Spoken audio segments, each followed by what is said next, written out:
Hermanos, pues vamos a continuar con la biografía del profeta Eliseo. Os invito a que abramos el capítulo 3 de Segunda de Reyes.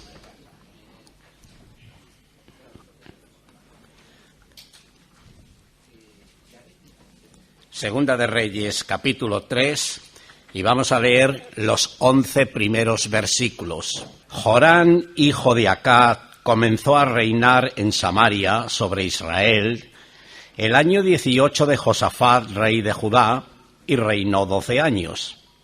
E hizo lo malo ante los ojos de Jehová, aunque no como su padre y su madre, perversos reyes, impíos, Acaz y Jezabel, su madre, porque quitó las estatuas de Baal que su padre había hecho, pero se entregó a los pecados de Jeroboam, hijo de Nabat, que este fue el primer rey, cuando se dividió el reino en dos reinos, el reino del norte Israel, el reino del sur Judá.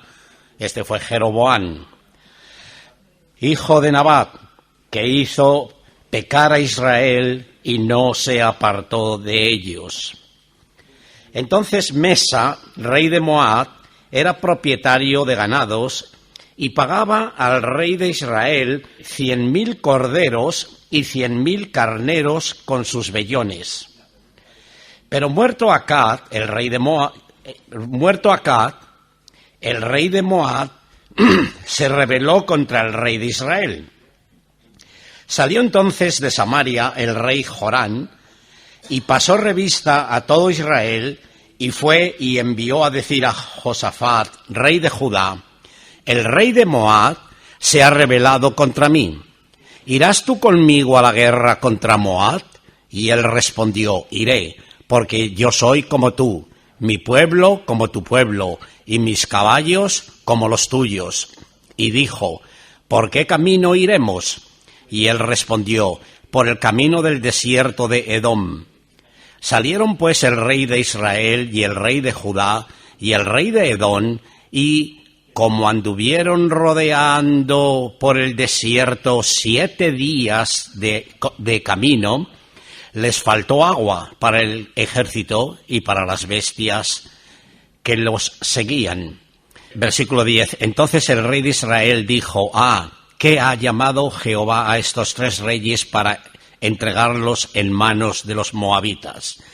Mas Josafat dijo: ¿no hay aquí profeta de Jehová para que consultemos a Jehová por medio de él? Y uno de los siervos del rey de Israel respondió y dijo: aquí está Eliseo, hijo de Safat, que servía a Elías. Vamos a dejarlo aquí en la lectura de la palabra del Señor. Hemos comenzado en el versículo 1, Jorán, rey del reino del norte, que es Israel. Josafat, rey del sur, que es Judá. Pero el versículo anterior, es decir, el último del capítulo 2, último versículo del capítulo 2, que es el 25, dice: y de allí, se refiere a Eliseo, fue al monte Carmelo y de allí volvió a Samaria. De allí, ¿de dónde? El mensaje anterior hemos visto cómo en Betel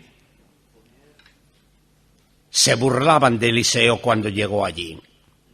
Betel, que fue puesto el nombre por Jacob cuando huía de su hermano y él iba a la casa de Labán, tiene un encuentro con Dios en el camino y él cambió ese lugar que se llamaba Luz, era una aldea cananita, una aldea pagana de Canaán, de los cananitas, se llamaba Luz, pero Jacob la cambió con el nombre de Betel, que significa casa de Dios. Bet es casa, él es Dios. Pero se convirtió precisamente en una aldea pagana totalmente por el reino del sur, desde los días de Jeroboam, cuando la división del reino. Así que Eliseo ha estado allí en Betel. Y parece ser que como eran tan paganos adorando a Baal, al dios, y a los dioses que había levantado los becerros que había puesto uno en cada lugar, en cada ciudad, al norte y al sur del reino, Jeroboam, se había convertido en un lugar de idolatría que Betel, en lugar de ser la casa de Dios, era Betabén, como el profeta Oseas así lo llama, casa de ídolos, Betabén. Betel fue cambiado con el nombre de Betabén, casa de ídolos. Así que, hermanas y hermanos, Betel se encuentra, podemos decir, aproximadamente, mirando los mapas, se encuentra a unos 35 kilómetros al norte de Jerusalén, Betel. Y de allí, como vemos, Eliseo fue al Monte Carmelo, según este versículo 25 del capítulo 2, o el Carmel, como se le conoce también, Carmel, sin la O final. El Monte Carmel, o el Carmelo, que lo tenemos aquí ya en el capítulo 2, también de Segunda de Reyes, pertenece a lo que es la región de Haifa, y es una zona del Mediterráneo.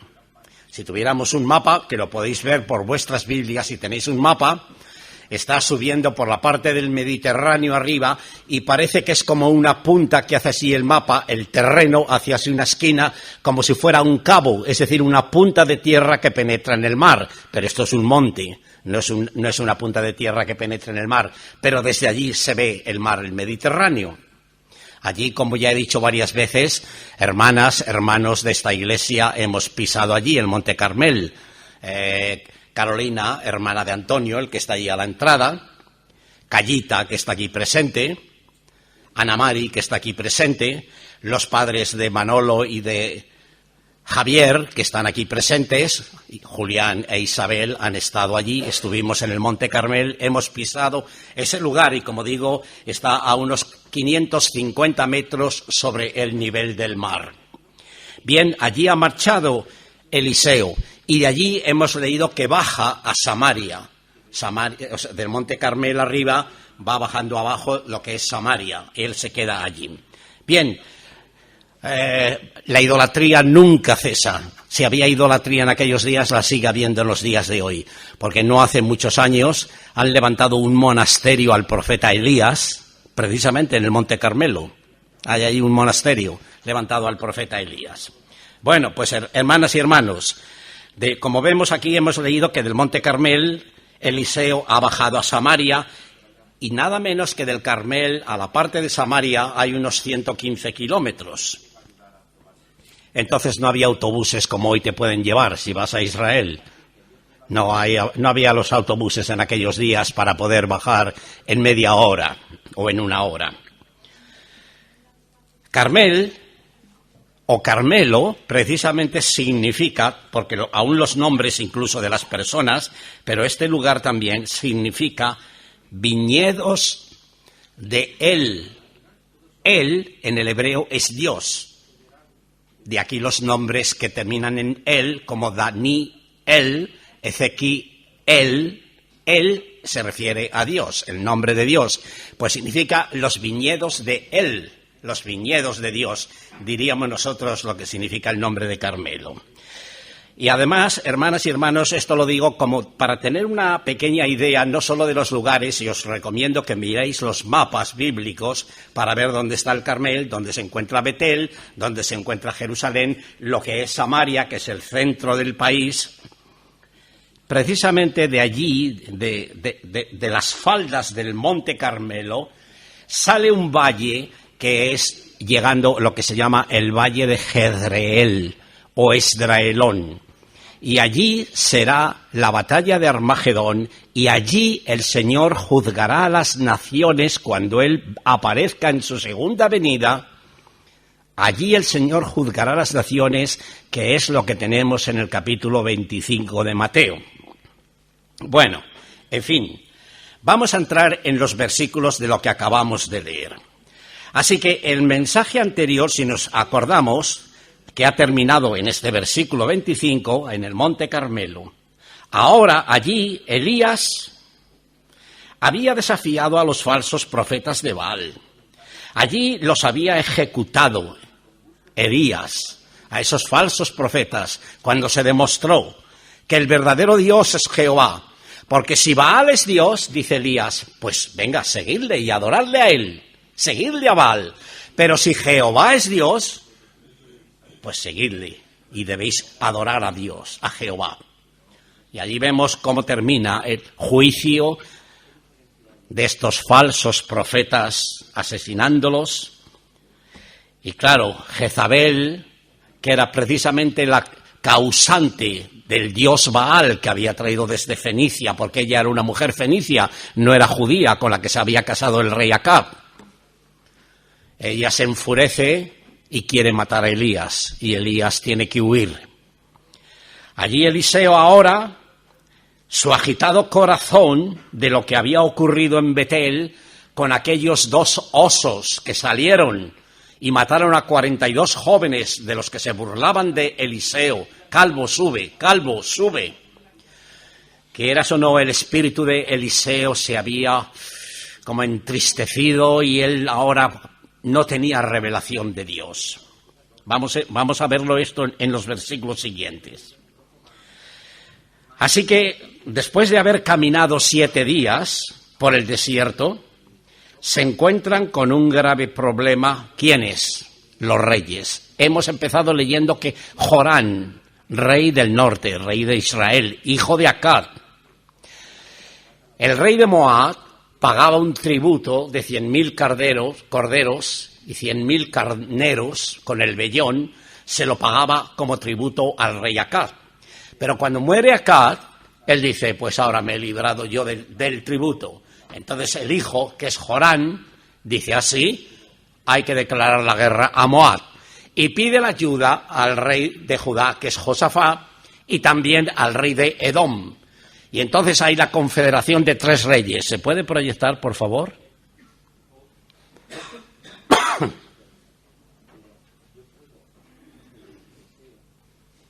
Jorán, Josafat y el rey de Edom contra Moab. 3 reyes confederados que van en guerra. Pero vamos a ver algo más. Así que ellos, en lugar de venir por la parte central desde el reino del norte y atravesar el Jordán, que hubiera sido camino más corto, pues hemos leído aquí versículo 9, salieron pues el rey de Israel y el rey de Judá y el rey de Edom, o sea, los 3 reyes, y como anduvieron rodeando por el desierto 7 días de camino, les faltó agua para el ejército y para las bestias que lo seguían. Es decir, han bajado todo hacia el sur, donde se encuentra el Mar Muerto, y por debajo del Mar Muerto, que también hemos estado allí en el viaje que hicimos a Israel, los hermanos y hermanas de esta iglesia, que la mayoría éramos de aquí, vinieron otros de otras asambleas, pero la mayoría éramos nosotros, un grupo de 30. El Mar Muerto, el domingo de resurrección, porque estuvimos toda la Semana Santa en Israel, y ya el último día, el domingo de resurrección, hemos tenido la mesa del Señor a las orillas mismas del Mar Muerto. Una tarde y ya el sol se nos ponía porque se pone de golpe, de repente se hace de noche. Todo eso se llama el desierto de Judea, el desierto del sur, que es totalmente seco, seco. Bajaron por allí para dar la vuelta así, por este lado, es decir, a mi derecha, a la izquierda de ustedes que me están viendo, se encuentra Moab. Eran aquellos Moab y Amón, los hijos que nacen de las hijas de Lot, que hay aquel pecado que ellas cometen emborrachando a su padre Lot cuando huyen de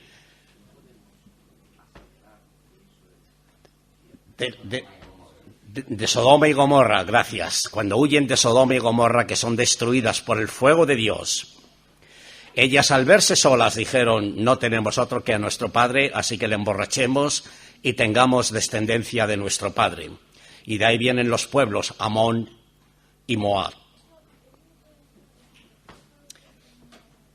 ¿Qué pasa? Pues tiene que ser una cosa terrible. 7 días caminando cuando lo podían haber hecho en 3 días, atravesando el Jordán. Pero no, prefiere bajar el rey de Jorán, que es el que decide el camino por donde han de ir. Y se encuentran con ese desierto, se encuentran ahora mismo sin agua. Y tú puedes pasar varios días sin comer, pero sin beber agua no se puede aguantar. El agua es muy necesaria para nuestro cuerpo. Así que ahora, como he dicho, después de morir el rey Acab, Mesa, que así se llamaba el rey de Moab, rehúsa pagar el tributo que tenía con Acab, nada menos que 100.000 corderos y 100.000 carneros con sus vellones. Entonces, como vemos, Jorán decide entrar en guerra contra Moab y pide la ayuda de Josafat, pide la ayuda del rey de Edom y 3 reyes en guerra contra Moab. Pues mientras que Jorán era un rey impío, como hemos leído, aunque había quitado la imagen de Baal, como hemos leído, que su padre había hecho, no obstante, siguió adherido al culto del becerro de oro que Jeroboam había levantado y se había entregado, dice, a los pecados de Jeroboam, hijo de Nabat, y no se apartó de ellos, dice así el versículo 3. Así que era un rey impío, un rey idólatra.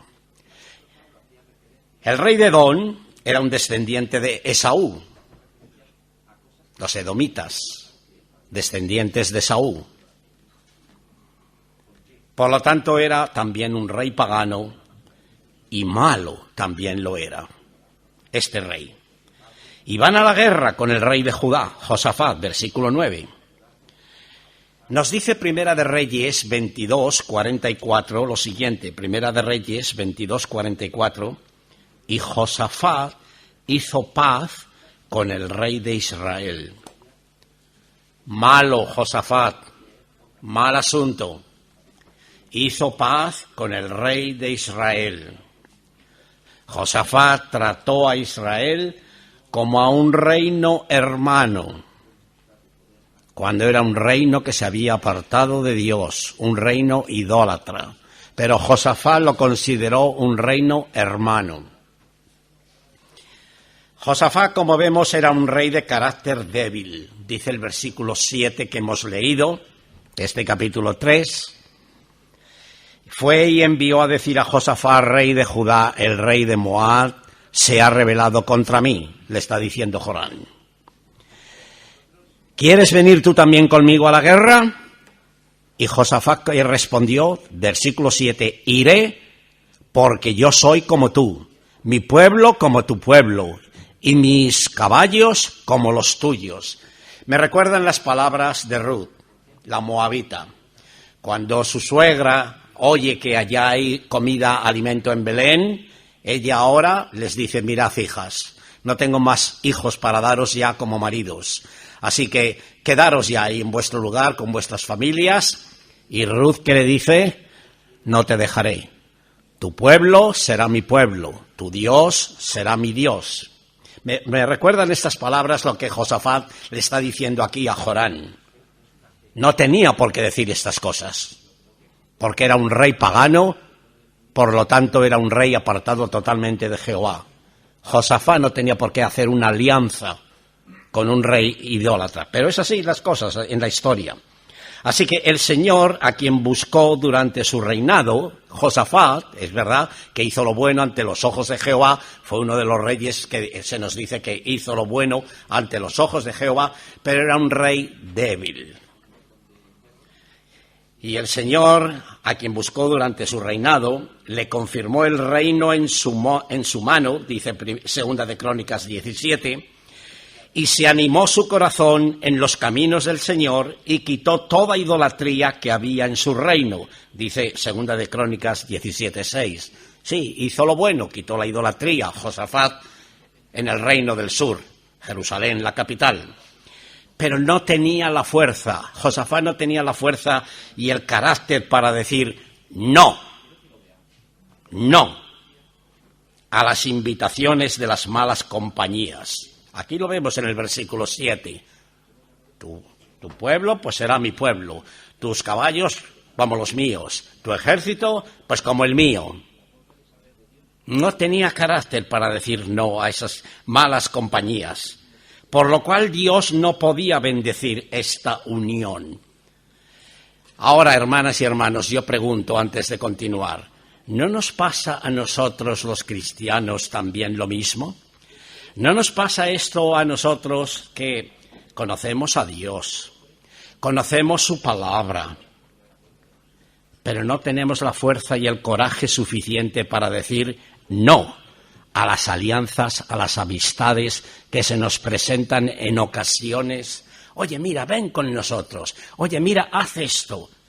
No tenemos la suficiente fuerza para decir no a estas alianzas de gentes que no les interesa Dios, que no les interesa su palabra, pero nos invitan a fiestas, a alianzas, a compromisos, y Dios no puede bendecir esta guerra de estos tres reyes como Dios no puede bendecir cuando nosotros aceptamos compromisos con gente del mundo que no le tiene temor a Dios, no le interesa a Dios ni les interesa su palabra. Preguntémonos, ¿no soy yo también como Josafat?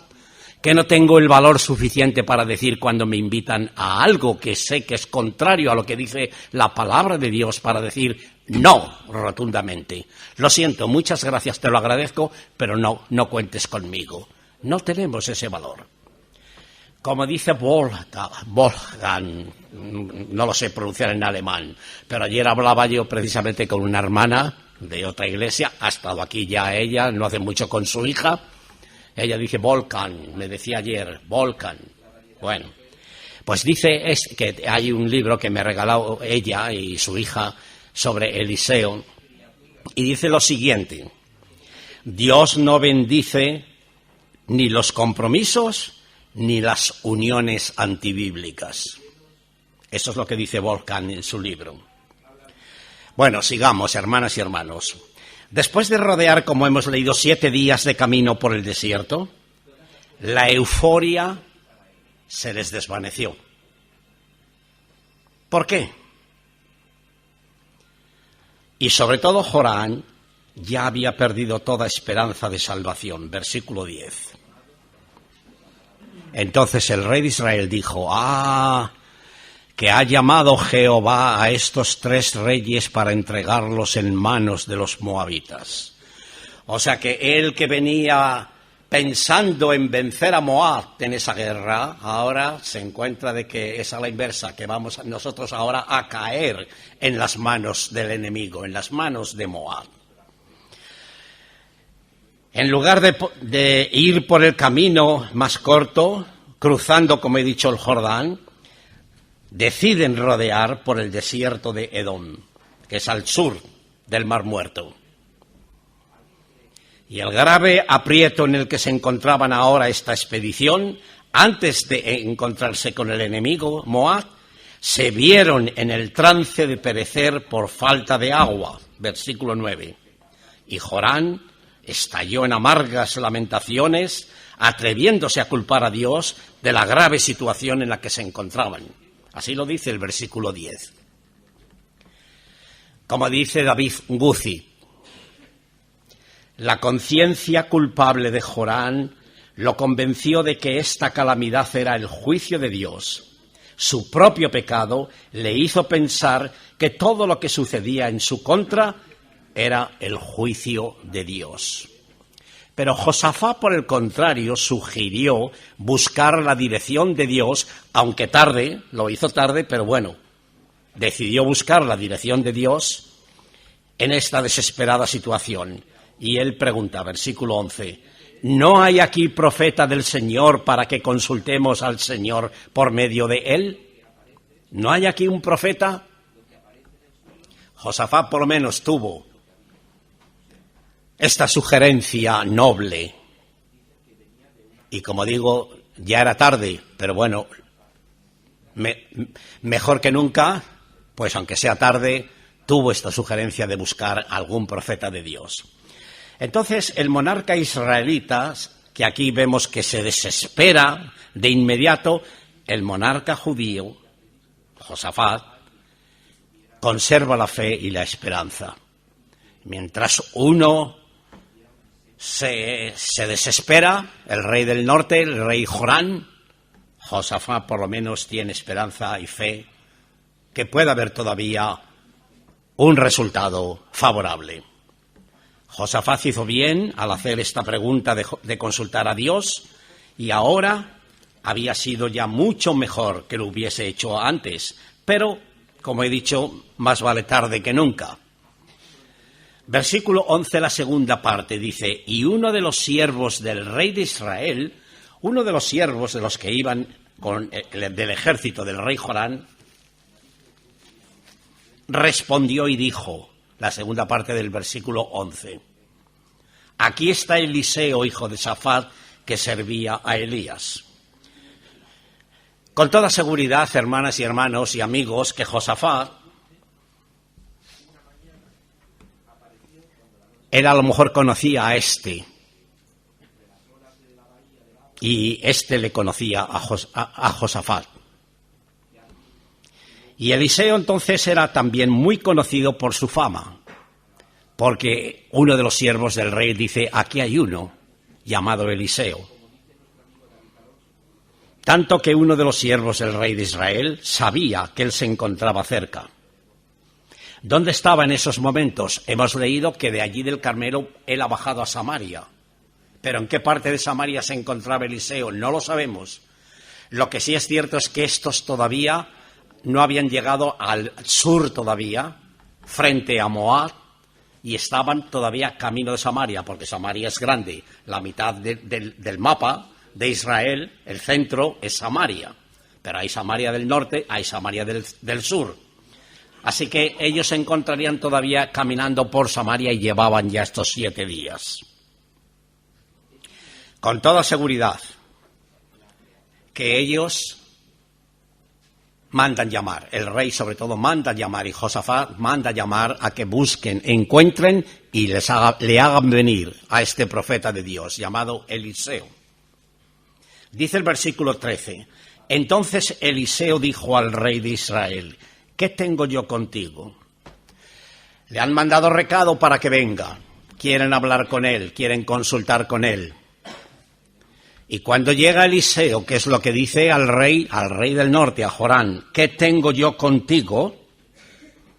Eliseo vio entonces, él vino, vio a estos 3 reyes, pero si no hubiera sido por la presencia del rey Josafat, el rey de Judá, Eliseo no habría respondido a la solicitud del rey Jorán. No hubiera venido si no fuera por Josafat. Volviendo a citar a David Guthi, dice, tanto Jorán como Josafat creían que había un elemento espiritual divino en su crisis actual en la que se encontraban. Jorán creía que Dios debía ser evitado debido a la crisis, mientras que Josafat creía que Dios debía de ser consultado debido a la crisis. Analicemos, hermanas y hermanos, esto que estamos leyendo. Determinaron que la ruta, el ataque, no fuese la más directa, lo que les hubiera requerido cruzar el Jordán, como he dicho, y pasar por el territorio de los amonitas. Pero optaron por la ruta más larga y difícil, al sur del Mar Muerto, como he dicho. Y esto lo podéis consultar, lo que estoy diciendo, a través de los mapas. A mí me gustan no solamente la historia clásica, sino que me gusta también la geografía, y sobre todo la geografía bíblica, y más cuando has estado en lugares que lo has pisado. Parece que lo estás viviendo. Pero el desvío forzoso les atrasó más de lo que habían calculado, y después de 7 días de viaje se les acaba el agua.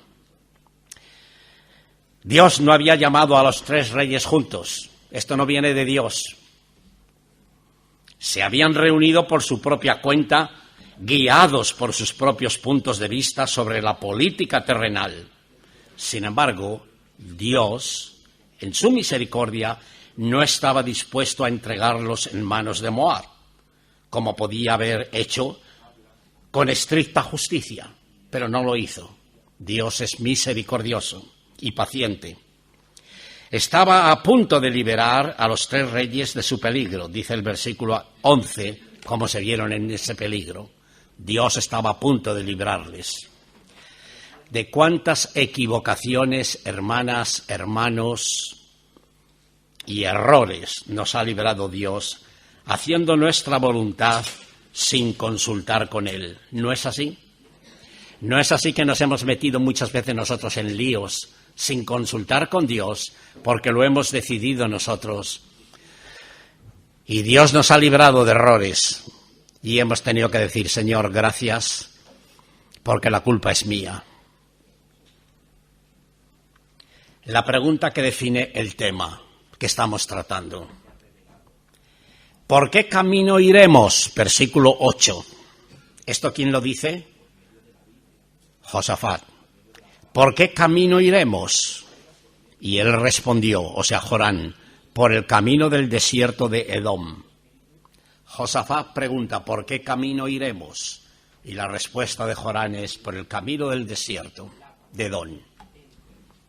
¿Cuál es el camino que tú has decidido en tu vida, hermana, hermano, amigo?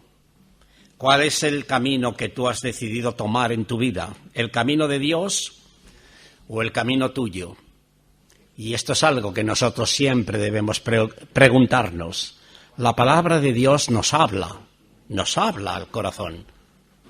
Y lo que aquí está haciendo la pregunta que está haciendo Josafat, debemos nosotros hacérnosla. ¿Qué camino debo yo de tomar en mi vida? ¿Mi camino o el camino de Dios? Versículo 15. Mas ahora traedme un tañedor, y mientras el tañedor tocaba, la mano de Jehová vino sobre Eliseo. ¿Se puede poner ya la otra? Bueno, ese es el desierto, una foto del desierto como podemos ver como era el desierto de Judea. Un desierto, como veis, sin agua. Un desierto estéril.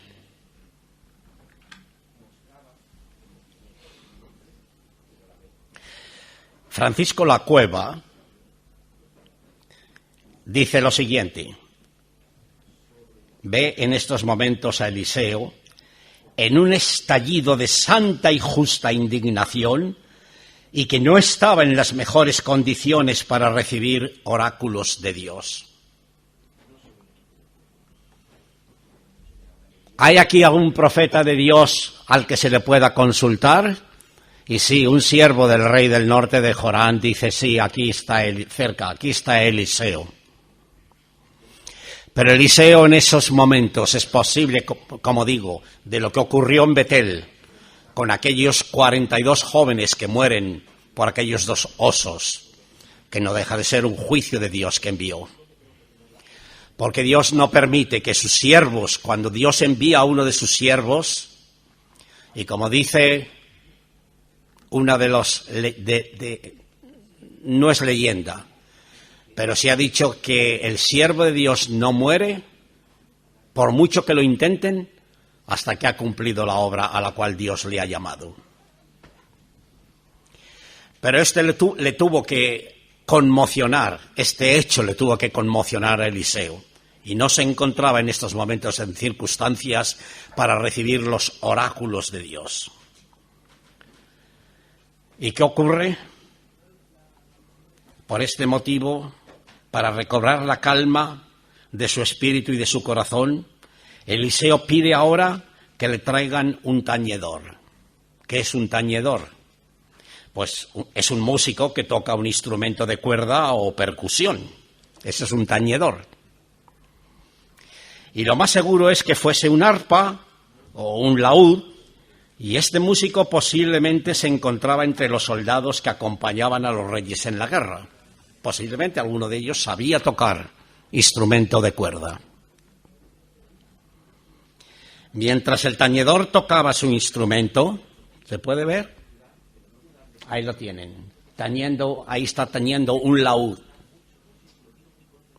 podía ser un arpa, pero bueno, esto es un instrumento de cuerda. Ahí está un tañedor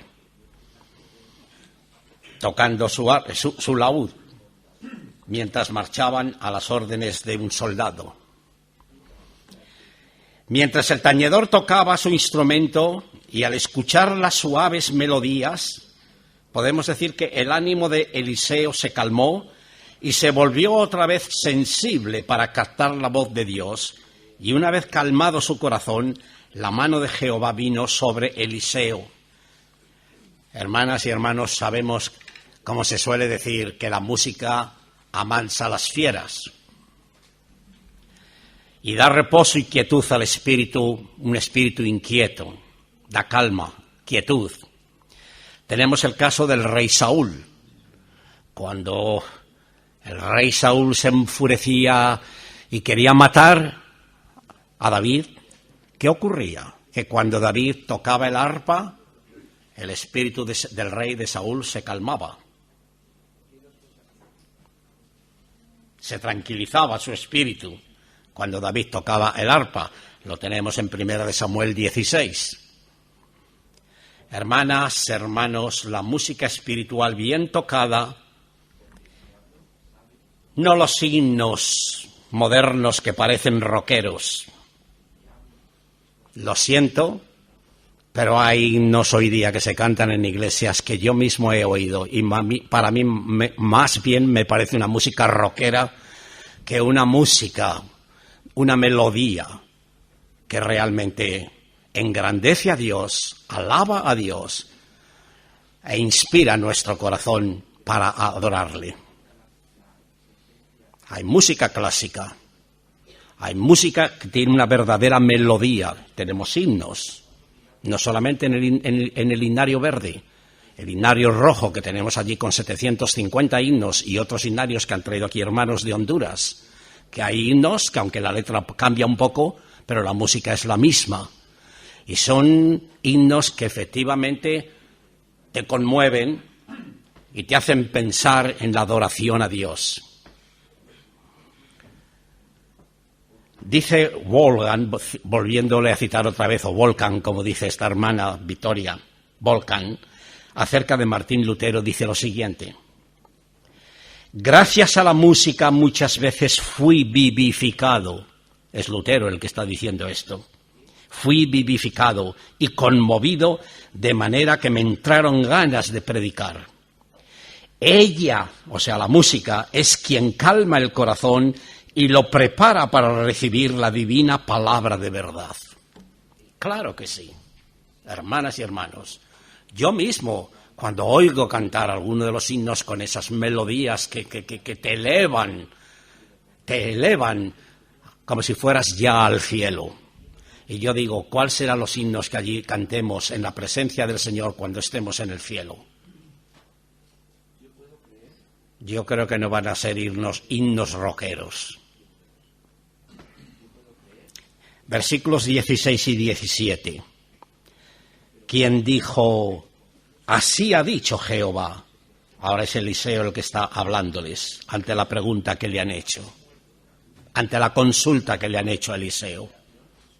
Él contesta, así ha dicho Jehová, haced en este valle muchos estanques. ¿Podemos verlo, por favor? Haced en este valle muchos estanques. Mirad cómo están cavando la tierra. Están abriendo estanques. No veréis viento ni veréis lluvia, pero este valle será lleno de agua y beberéis vosotros y vuestras bestias y vuestros ganados. Grande es la misericordia del Señor a pesar de su error. Dios les promete aquí que va a haber agua en un desierto seco. Haced estanques, muchos estanques, porque Jehová ha dicho así, no veréis viento ni veréis lluvia, pero este valle será lleno de agua y beberéis vosotros y vuestras bestias y vuestros ganados. Ahora Dios habla por la boca de Eliseo y les da una señal para probar su fe y su obediencia, y como resultado van a tener agua. Agua suficiente para calmar su sed y la de los caballos, la del ganado.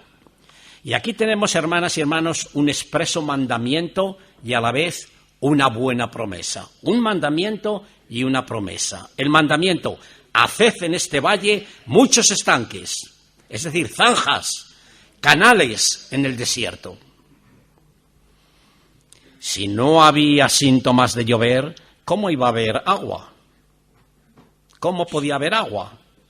Ahí radica el mandamiento y la obediencia hacia Dios, de lo que Él está diciendo. Y la promesa es: este valle será lleno de agua y beberéis vosotros y vuestros ganados. Dios deseaba bendecirles dándoles abundante agua en un desierto tan seco donde estamos tratando el asunto. Dios promete agua. El agua es vida. El agua en las Escrituras habla de vida. Si alguno tiene sed, dijo Jesús, venga a mí y beba, y ríos de agua correrán de su interior. Y esto dijo, dando a entender del Espíritu que habían de recibir los que recibieran a Jesús, los que le siguieran, los que le recibieran. Dios deseaba bendecirles, hermanas y hermanos. Dios también desea bendecir nuestras áridas almas, nuestras áridas almas y secos corazones con el agua de su palabra, la Biblia. El agua es un símbolo de la palabra de Dios. ¿Leemos cada día la Biblia? ¿La estudiamos? ¿Decidimos con el salmista decir, mi alma tiene sed de Dios? ¿O tiene sed de cosas que no es la palabra de Dios? Versículo 18. Y esto es cosa ligera en los ojos de Jehová. O sea, lo que está prometiendo, que tendréis agua, hacer zanjas, esos estanques, y vais a tener agua para vosotros y para vuestros ganados, y esto que Dios os está diciendo es cosa ligera, es decir, esto es poco, porque Dios está dispuesto a hacer mucho más, mucho más. Esto es cosa ligera en los ojos de Jehová. Entregará también a los moabitas en vuestras manos. La Biblia didáctica, es una versión católica, la Biblia didáctica dice así: no se contenta con esto el Señor. Es decir, con esto que os está diciendo que va a haber agua, con esto no se contenta el Señor. Es decir, está dispuesto a hacer mucho más de lo que os está diciendo en este momento. Y Dios, efectivamente, hermanas y hermanos, Dios está dispuesto a bendecirnos de tal manera que muchas veces, si no tenemos esas bendiciones, es porque en nosotros falta la fe y hay desobediencia hacia Dios. Buscamos nuestros caminos en lugar de buscar los caminos de Dios. Este es otro de los milagros realizados por Eliseo, lo que vemos aquí, cuando él dice hacer zanjas. Y cuanto más profunda sea la zanja, cuanto más caben, más agua va a haber. Es otro aquí de los milagros, como digo, realizados por Eliseo, aunque es Dios el que está detrás de ello. La siguiente promesa dice: entregará también a los moabitas en vuestras manos. Estamos terminando, hermanas y hermanos. Permitidme un poco de paciencia. Lo que iba a ser de bendición para los tres reyes, este agua, resultaría en derrota para los enemigos moabitas, como podemos ver en los finales versículos de este capítulo 3 que no hemos leído, y Dios mediante lo consultaremos y lo meditaremos en el próximo mensaje. La derrota del enemigo y lo que fue para ellos bendición esta agua, para los moabitas se va a convertir en juicio y derrota y muerte. Lo veremos, Dios mediante. Versículo 19. No hemos llegado al versículo 19, pero lo leo hoy. Destruiréis toda ciudad fortificada y toda villa hermosa. De los moabitas se está refiriendo. Y talaréis todo buen árbol, cegaréis todas las fuentes de aguas y destruiréis con piedras toda tierra fértil. Esto va a ocurrir después, que lo veremos. Me estoy adelantando algo. Se les promete que tomarán todo el país de Moab y quedará totalmente arrasado. ¿Qué lección podemos nosotros sacar de esta lectura que hemos tenido? Hacer zanjas es el mandamiento de Dios. Hacer zanjas. Es un trabajo muy humilde. Es lógico que los 3 reyes ellos no iban a acabar en la tierra, no iban a hacer las zanjas, estos 3 reyes. Pero cuanto más ahonden, cuanto más profundas sean, mayor bendición de agua van a recibir. ¿Estamos nosotros dispuestos a hacer zanjas en los valles de nuestra vida cristiana donde puedan entrar los ríos de Dios? Es una pregunta que me hago yo a mí mismo. ¿Estamos dispuestos a cavar hondo en nuestros corazones donde el río del agua de Dios pueda penetrar y llenar todo mi ser de ese agua que viene de la palabra de Dios? Para terminar, 2 cosas ha prometido Dios a estos 3 reyes: agua y victoria. Victoria sobre sus enemigos. Por eso pedí cantar, a combatir resuena la potente voz del Rey de Reyes que llamando está. Y nosotros no tenemos lucha contra sangre y carne, sino contra principados, potestades de los aires, malicias espirituales, huestes de maldad. Es donde está nuestra lucha, que debe ser cada día. A través del Antiguo Testamento, los profetas utilizaban la ilustración de un río como expresión poderosa de la riqueza y de la provisión de Dios. No voy a leerlo por el tiempo que el reloj vuela, vuela. Lo tenéis en Isaías 48, si queréis, 48, 18, y en Zacarías 14, 8. Ríos de agua, de bendición. A nosotros Jesús nos dice: si alguno tiene sed, venga a mí y beba. Amigo, si todavía no tienes a Cristo, no tienes la seguridad de la salvación, en esta mañana Jesús te dice: si tienes sed de conocer la verdad, Jesús te dice: ven a mí, ven a mí. El que cree en mí, como dice la Escritura, de su interior correrán ríos de agua. La Biblia habla del río, sus corrientes alegrarán la ciudad de Dios y el santuario de las moradas del Altísimo. Salmo 46. Y Juan dice allí en Apocalipsis: y vi, se me mostró un río de agua limpia de vida, resplandeciente como cristal, que salía del trono de Dios y del Cordero. Hay agua abundante en la palabra de Dios si quieres conocer la verdad. Dios te invita en esta mañana a que bebas de ese agua que Él te ofrece.